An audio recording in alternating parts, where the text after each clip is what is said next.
Now, the Deputy Director of Police Reforms, King'ori Mwangi, has defended himself against claims of being on the payroll of drug barons and allegations of scheming to kill 2 administration police officers during his tenure as Coast Province Police Boss.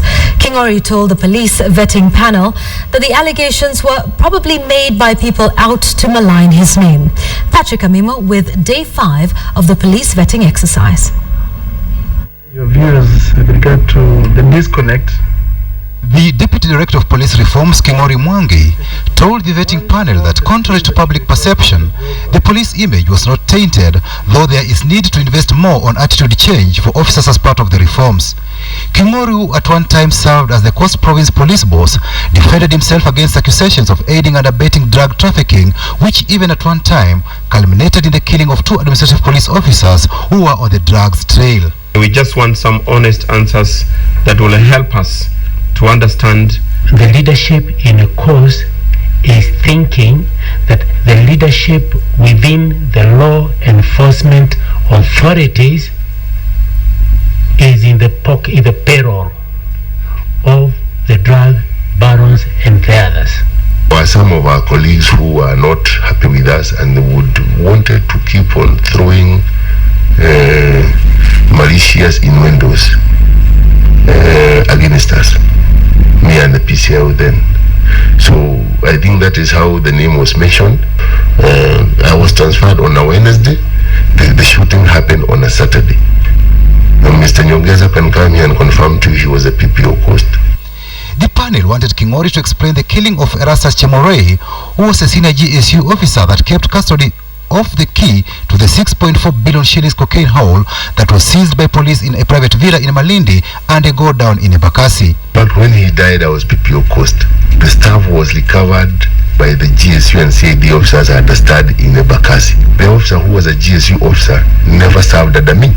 I needed to be explained. Why should I be asked a question that happened in Kitale? If I told you, we have some people who have an obsession with me. I do understand some of them were paid by some senior civil servant to try to tarnish me.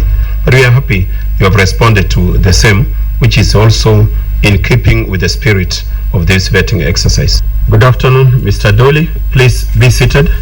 Acting Coast Regional Coordinator Agri Adoli was put to task to explain what he has done to control the drug menace along the coastline. What measures have you taken to curb drug users at the coast? We have arrested so many people carrying bang from other areas to coastal region. For every group of peddlers, there would be a major supplier, a baron. How plausible is it that we cannot get intelligence from them as to who is the bigger peddler? Because in the sea we are not properly equipped, and we can admit that. Even they are laughing at us sometimes. So when we don't have speedy boats.